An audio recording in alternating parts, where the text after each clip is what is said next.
இந்த கிட்ஸ் வந்து ஒரு தனி உலகம். ஆனா இவங்களுக்கான திரைப்படங்கள் வரதே கிடையாது. அதற்கான முதல் புள்ளியாக கோலமாக ஆரம்பித்து வைக்கிறார் அப்படின்னு தான் நான் நினைப்பேன். இப்போ ரொம்ப ரொம்ப சமீபகாலமாக வந்து சமீப வருஷங்களாகவே நல்ல படங்கள் இல்லை. டீம்ஸ் ஒரு வேர்ல்டு அது.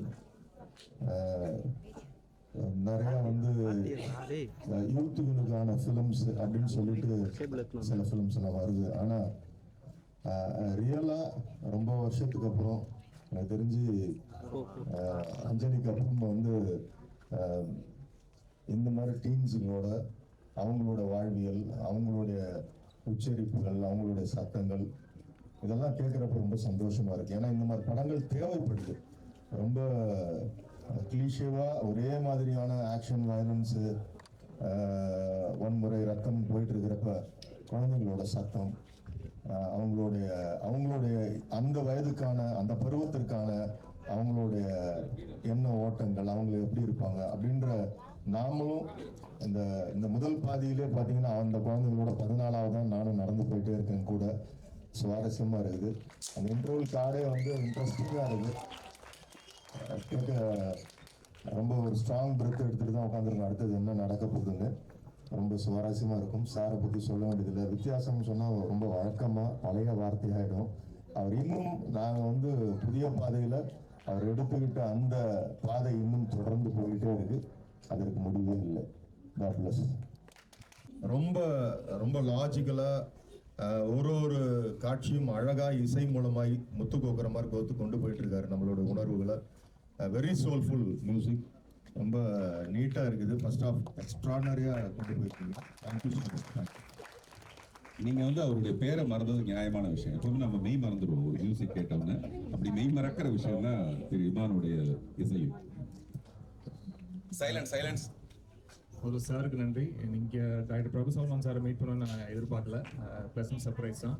அண்ட் டாக்டர் பார்த்திபன் சாரோட சேர்ந்து வேலை செஞ்ச இந்த திரைப்படம் ரொம்ப ஒரு முக்கியமான திரைப்படமாக என்னுடைய லைஃப்பில் இருக்குது. அண்ட் இந்த படத்தில் வேலை செஞ்சது ஒரு பெரிய அனுபவம். அண்ட் சாரோடைய அந்த ஒரு குவர்க் மைண்டுக்குள்ளே, அவரோட மைண்டுக்குள்ளே போய் அதுக்கு வந்து ஒரு பேண்டு வச்சு வாசித்த ஒரு ஃபீலிங் தான் எனக்கு இருந்தது. ஸோ அப்படி ஒரு ஒரு ஒரு ஒரு நல்ல எக்ஸ்பீரியன்ஸ். கடந்த ஒரு 8 months to 1 year இந்த ப்ராஜெக்டில் வந்து ஒர்க் பண்ணிட்டு இருக்கோம். ஸோ இந்த படத்தில் எல்லா பாடல்களும் சார் எழுதியிருக்காரு. ஸோ அவருடைய எழுத்துக்கும் வந்து இசை வடிவம் கொடுத்ததுல எனக்கு கூடுதல் சந்தோஷம். சார் சொன்ன மாதிரி ஒரு மோதன சக்ஸஸ் மீட் தாண்டி இது நல்ல ஒரு தேங்க்ஸ் கிவிங் ஒரு மீட்டாக தான் இது நாங்கள் பார்க்குறோம். இத்தனை குழந்தைங்க, அவங்களுடைய எதிர்காலம், ஃபியூச்சர், ஏன்னா ஃபியூச்சர் ஸ்டார்ஸாக இவங்க எல்லாருமே இருப்பாங்க. இந்த 13 குழந்தைங்களும்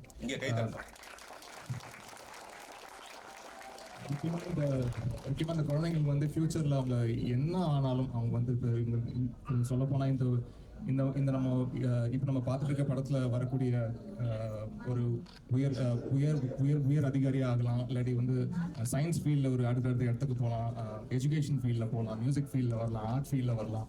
பட் எந்த ஃபீல்டில் அவங்க வந்து போனாலும் நான் சின்ன வயசில் நடித்த ஒரு படம், அது ஒரு செம்ம படம் அப்படின்ற ஃபீலிங் வந்து அவங்களுடைய சில்ட்ரனுக்கும் அவங்களுடைய கிராண்ட் சில்ட்ரனுக்கும் ரொம்ப பெருமையாக காட்டுற மாதிரியான ஒரு படம் வந்து உங்களுக்கு நன்றி. வந்திருக்க அனைத்து நண்பர்களுக்கும் என்னுடைய நன்றி தெரிவிச்சுக்கிறேன் சார். நான் இமான் சாரை பற்றி சொல்லணும்னா இதான் நான் அவருடைய முதல் சேர்ற ஒரு படம். முதல் முத்தம் மாதிரி அது ரொம்ப சுவையானதாகவும், இவங்களுக்கெல்லாம் இந்த நேற்று ஒரு முதல் சால்வை ஒன்று போட்டாங்க இயக்குநர்கள் சங்கத்தில். அது வந்து பயங்கர சந்தோஷம் அவங்களுக்கு. அந்த மாதிரி இந்த படத்தில் பேக்ரவுண்ட் ஸ்கோர் வந்து ரொம்ப அமேசிங். இன்னும் செகண்ட் ஹாஃப் பார்த்தீங்கன்னா தெரியும். எப்பவுமே நமக்கு ரொம்ப கஷ்டமாக இருக்குது என்னன்னா, நம்ம எழுதிடுவோம் எடுத்துடுவோம். அது படமாக வர்றதுக்கு அதுதான் முக்கியமான ஒரு விஷயமா இருக்கும். அது என்னவா இருக்க போகுதுங்கிறது நமக்கு மியூசிக் தெரிஞ்சா பரவாயில்ல. நமக்கு மியூசிக் தெரியாதப்போ அது என்னவா வரும்னே தெரியாது. உங்களுக்கு டைரக்ட் பண்ண தெரியும் அல்லது நடிக்க தெரியும், இசைனா என்னன்னு தெரியாது, அது எப்படி வந்து சேரும்னு தெரியாது. அந்த மாதிரி எந்த கவலையும் இல்லாமல் இந்த ஒரு 7 பாடல்கள் வரும்போதே இந்த படத்து மேலே நான் சொல்லிட்டு இருந்தேன் அவர்கிட்ட, இந்த படம் வெளியானதுக்கு அப்புறம் நான் எவ்வளவு சந்தோஷமா இருக்கணும், அதை விட இந்த பாடல்கள் ஒன்று பதிவாகும் போது அதை எடுத்துட்டு போய் தலையில வச்சுக்கிட்டு அதை கொண்டாடிட்டு இருந்தேன் நான் ராத்திரி போகமா தூக்கம் வராம. ஸோ அந்த மாதிரி ஒரு பெரிய சந்தோஷத்தை இமான் சார் கொடுத்துருக்காரு. அவருக்கு என்னுடைய நன்றி. இதை ஏன் புதுசாக தேங்க்ஸ் கிவிங் சொல்றேன்னா, இந்த படத்தோட தயாரிப்பாளர்கள் ஒரு 4 பேர் இருக்காங்க. கால்டுவெல் வேல் நம்பி, பாலா சுவாமிநாதன், பெஞ்சு ஸ்ரீனிவாசன், ரஞ்சித் தண்டபாணி அப்படின்னு ஒரு 4 பேர் இருக்காங்க. அவங்க 4 பேரும் என் மேல ஒரு பயங்கர நம்பிக்கை வச்சுதான் இரவு நிலை எடுத்தாங்க. மறுபடியும் இந்த படத்துல நான் இன்னும் பணத்தை திருப்பி கொடுக்கறதுக்கான விஷயம் வந்து இன்னும் வரல. அதனால முதல்ல தேங்க்ஸை கொடுத்துடலாமே, பணத்தை எப்போ கொடுக்க முடியும்னு தெரியல. அட்லீஸ்ட் சின்சியரான ஒரு தேங்க்ஸை மட்டும் முதல்ல சொல்லிடலான்னு. அதுல கால்வெல் வேல்கம்பியில சொந்தக்காரவங்க எங்க திருச்சி இல்ல சேலத்துல இருக்காங்க. அவங்க எல்லாம் படத்தை பார்த்துட்டு பிரமாதமான படம், குழந்தைங்களோட குடும்பத்தோட பாக்குற படம். நாங்க அதுவே ஒரு அட்வான்ஸ் மாதிரி நான் உங்களுக்கு திருப்பி கொடுத்தேன் இப்போதைக்கு நீங்க கொடுத்த படத்துல. ஸோ முதல் நன்றி வந்து அவங்களுக்கு. அப்புறம் இமான் சார் சொல்லிட்டேன், தேவிகாரி அவர் வந்து இந்த படத்தை இவ்வளோ அழகா ஒரு ஓவியம் மாதிரி ரொம்ப சிறப்பாக பண்ணியிருக்காரு. அவருக்கு என்னுடைய நன்றி. அப்புறம் இந்த தியேட்டர் எம்பி திரு சுரேஷ் அவர்கள், நம்ம ஏதாவது பேச்சில் அதை மறந்துடுவோம். என்ன பாரு விஷ்ணு, நான் உங்க பேரை சுரேஷ்னு மாத்திட்டேன். விஷ்ணு அவர்களுக்கு நன்றி. அப்புறம் பிரபாகர் இந்த படத்துல கடைசியில வந்து வேலை செய்ய வந்து கை காட்டுறாரு பாருங்க. கை தட்டுறது அவருக்கு வந்து நிறைய ப்ரெஷர் நான் கொடுப்பேன். எனக்கு இருக்கிற பிபியில முக்கால்வாசி பிபி அவருக்கு இருக்கிற அளவுக்கு ஏற்றி விட்டுருவேன். அதே மாதிரி ரொம்ப ரொம்ப முக்கியமான நன்றி வந்து கிருஷ்ணமூர்த்தி எங்க இருக்காரு? கிருஷ்ணமூர்த்தி சும்மா கை காட்டுங்க, கை தட்டுவாங்க. இந்த கைத்தட்டெல்லாம் அவருக்கு பத்தாது. ஏன்னா இந்த படத்துல ஏற்பட்ட டெக்னிக்கலான நிறைய ப்ராப்ளத்தை எல்லாத்தையும் வந்து சால்வ் பண்ணது. அப்புறம் நம்ம இந்த அளவுக்காவது இந்த படத்தை பார்க்குறோம்னா அதுக்கு பின்னாடி ஒரு முழுமையான உழைப்பு வந்து அவருக்கு என்னுடைய மனப்பூர்வமான நன்றி. அப்புறம் நிக்கில் முருகன் வந்துட்டாரா? இல்லை வரல, அவர் ட்ரெஸ் தச்சிட்டு இருக்காரு, அதனால அவர் கொஞ்சம் லேட் ஆகும். அவங்க அசிஸ்டன்ட் யாராவது இந்த நன்றியை கொண்டு அவர்கிட்ட சேர்த்துருங்க. அப்புறம் இப்படி நிறைய பேரை நம்ம இந்த படத்துல ஒருத்தராக சொல்லிட்டே வரலாம். யாருமே மறக்க முடியாத விஷயங்கள் தான் இந்த படத்துல. அப்புறம் இந்த படத்துல என்னை வாழ வைத்த தெய்வங்கள் வந்து இந்த 13 பேர். இந்த 13 பேருக்கு நம்ம என்ன செய்யறதுன்னு எனக்கு தெரியாது. அதனால ஒவ்வொருத்தருக்கும் ஒரு புத்தகத்தை மட்டுமே நான் பரிசா கொடுக்கணும்னு நினைக்கிறேன்.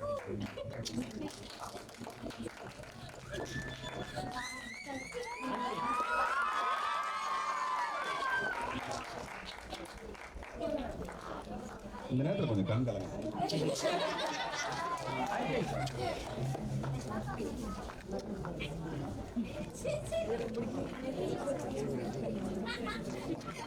ரிஷி வரலையா?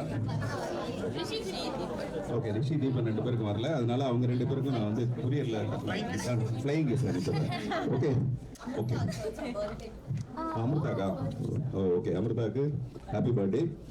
அப்படி ஒருத்தருக்கா தனித்தனியா என்னுடைய நன்றியை வந்து நான் இன்னும் நிறைய சொல்லிட்டே இருக்கலாம். முக்கியமா இந்த குழந்தைங்களோட தாய்மார்கள், அவங்க எல்லாருமே ஷூட்டிங் அப்பவும் சரி, இந்த படத்தோட ஒவ்வொரு ஷோலையும் வந்து நின்று பாருங்க, நிக்கிறாங்க பாருங்க, கரெக்டாக உட்காந்துருந்தாங்க, பண்ணிருக்காங்க.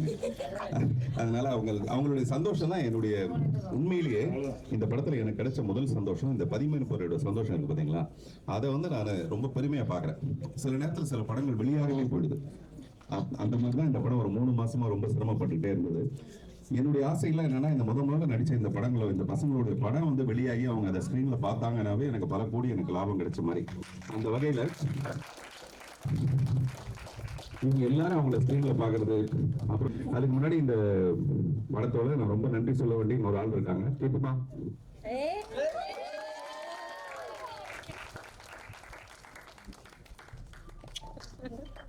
நன்றி.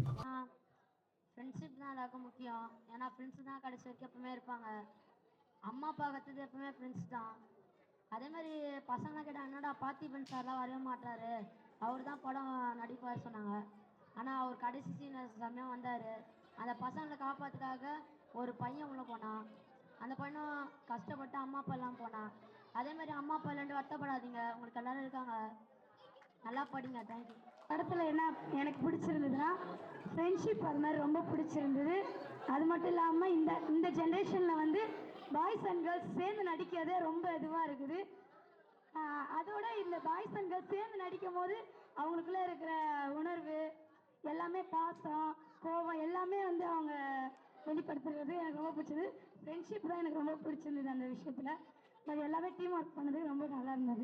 இந்த மூவியில் வந்துட்டு என்ன பிடிச்சிருந்ததுன்னா, இந்த டீனேஜில் வந்துட்டு எல்லாருக்குமே ஆர்வம் அதிகமாக இருக்கும், எல்லாத்துலேயுமே ரொம்ப எனர்ஜெட்டிக்காக இருக்கணும்ன்ட்டு. அந்த மாதிரி தான் இதில் இவங்களுக்கு இந்த ஆர்வம், அந்த பேயை போய் பார்த்தே ஆகணும், அவங்களோட அந்த பாட்டி கதையெல்லாம் உண்மையாக போய் அதெல்லாம் போய் பார்க்கணுன்னு நினச்சாங்க. அந்த ஆர்வம் ரொம்பவே அது ட்ரூ தான். அது எல்லாருமே செம்மையாக இருந்தது. இல்லவே இல்லை. அதே போல் இந்த மூவியில் வந்துட்டு என்னன்னா, ஒரு இது காமிச்சிங்க, ஒரு மரத்தாண்ட வந்துட்டு எலும்பு கூடுலாம் காமிச்சிங்க. பட் அது எதுக்குன்றது அது தெரியவே இல்லை. அது வேற லெவல் மூவி. ஃபர்ஸ்ட் நான் வந்து எல்லாருக்கும் தேங்க்ஸ் சொல்கிறேன். பிகாஸ் நான்லாம் பார்ப்போமோனே தெரியாது. எங்களுன்னு ரெஸ்பெக்ட் பண்ணி எங்களுக்கு இன்வைட் பண்ணி ஒரு பெரிய சர்ப்ரைஸே கொடுத்துருக்கீங்க. நான் வந்து டொன்போஸ் கான்வென்ட் சார்பாக நான் உங்களுக்கு வந்து தேங்க் பண்ணுறேன். நெக்ஸ்ட் இந்த படத்தை எனக்கு ரொம்ப பிடிச்சது என்னென்னா ஹியூமனிட்டி. நாங்கள் கண்டிப்பாக ஹியூமனிட்டியோட எல்லாரையும் பார்ப்போம். Thank you Ananda. First of all thank you to all. நான் வந்துட்டு இந்த மூவியில் இருந்துட்டு சாக்ரிஃபைஸ் பண்ணணும்னு கற்றுக்கிட்டேன்.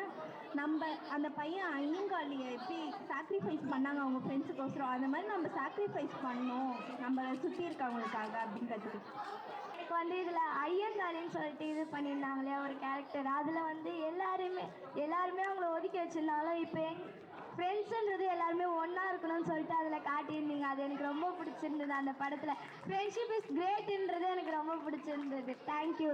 எனக்கு பிடிச்சது என்னென்னா, இப்போ ஒவ்வொருத்தரும் சில பேர் முகத்தை பார்ப்பாங்க, சில பேர் என்னடா இவன் கருப்பாக இருக்கான், சிலரும் பார்சியாலிட்டி ரொம்ப காமிப்பாங்க. இந்த படத்தில் வந்து கற்றுக்கிட்டேன், முகம் நிறத்தெல்லாம் பார்க்கக்கூடாது, மனசு தான் பார்க்கணும்னு சொல்லிட்டு. எங்களுக்கு இங்கே கூட்டு வந்து படம் பார்க்க வச்ச எல்லாருக்கும் தேங்க்ஸ். ஃபஸ்ட்டு நம்ம வெற்றி பெறணும்னா ஃபஸ்ட்டு நம்ம தோல்வி பட்டிருப்போம். அந்த மாதிரி நான் இந்த படத்தில் நான் நிறைய விஷயம் கற்றுக்கிட்டேன். நம்ம ஃப்ரெண்ட்ஸு கூட இருக்கிறப்ப தான் எல்லாத்தையும் ஷேர் பண்ணிக்க முடியும். ஆனால் ஃப்ரெண்ட்ஸு கூட சேர்ந்து போகிறதும் நல்லதாக இருக்கணும், நல்ல விஷயத்தில் கற்றுக்கணும், நல்ல ஃப்ரெண்ட்ஸாக இருக்கணும், நல்ல விஷயத்துக்கு யூஸ் பண்ணிக்கணும். தேங்க்ஸ். எனக்கு இந்த படம் ரொம்பவே பிடிச்சிருந்தது.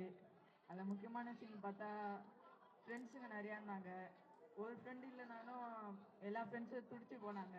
ஃப்ரெண்டில் எப்படியாவது கண்டுபிடிக்கணுன்னு இந்த சயின்டிஸ்ட்டை பற்றி எப்படி சொல்ல, எப்படியாவது முயற்சி பண்ணி நம்ம தற்கொலையிலேயே இருந்தாலும் நம்ம ஃப்ரெண்டை கண்டுபிடிக்கணும்னு முயற்சி பண்ணாங்க. எனக்கு இந்த ஒரு விஷயம் புரிஞ்சுது, ரொம்பவே பிடிச்சிருந்தது. இந்த படம் நல்லா இருந்துச்சு. இந்த படத்தில் பிடிச்சது வந்து என்ன கற்றுக்கினேன் அப்படின்னா, மற்றவங்கள வந்து ஒரு மாதிரி பேசக்கூடாது. அவங்க கருப்பாக இருக்காங்க, அவங்க வந்து குள்ளமாகறாங்க, நம்ம ஃப்ரெண்ட்ஸ் மட்டும் தான் நம்ம கூட சேர்த்துக்கணும் அப்படின்னு சொல்லிட்டு நம்ம நினைக்கக்கூடாது. எல்லாருமே நம்ம ஃப்ரெண்ட்ஸ் தான் சொல்லிட்டு நினைக்கணும். ஸோ அதனால் எல்லாருக்கிட்டையும் ஜாலியாக பேசணும், எல்லாரும் நம்ம கேங்கில் சேர்த்துக்கணும். எனக்கு ரொம்ப பிடிச்சிருந்தது.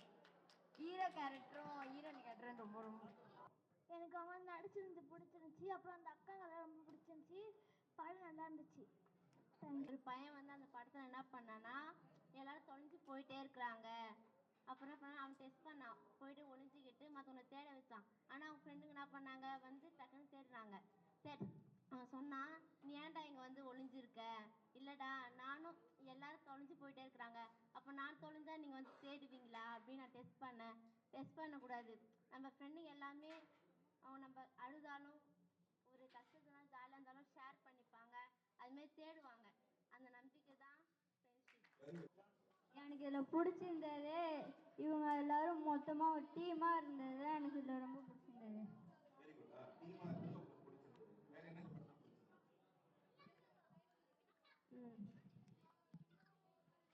அந்த ஒரு பையன் போய் ஒவ்வொரு இடத்துல ஒழிஞ்சானா, அப்போ வந்து அவங்க ஃப்ரெண்ட்ஸ் எல்லாம் காணோன்னு பதறினது. எனக்கு அதில் பிடிச்சதே அது அந்த யோகி பாபு இருக்காங்களே, அவங்க வந்து ரொம்ப காமெடி பண்ணாங்க உங்கள் கூட. அதில் அதுக்காக நீங்கள் வீலிங்லாம் தூக்கி அவளை கீழெல்லாம் விழுந்துச்சு, எனக்கு ரொம்ப பிடிச்சது. அதில் அந்த அக்கா அண்ணாலாம் டான்ஸ் ஆடினதுலாம் பிடிச்சது. தேங்க்யூ. இந்த படத்தில் எனக்கு பிடிச்சது அவங்க ஒன்றா டீமாக செயல்பட்டு எளியாக சாதிக்கிறதுன்னு காமிச்சது தான்.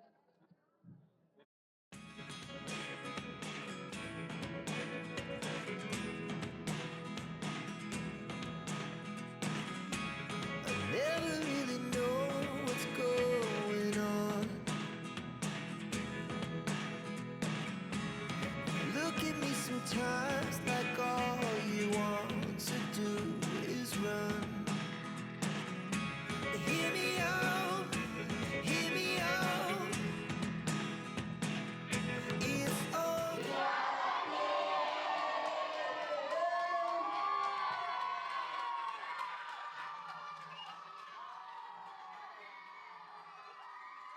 Thank you.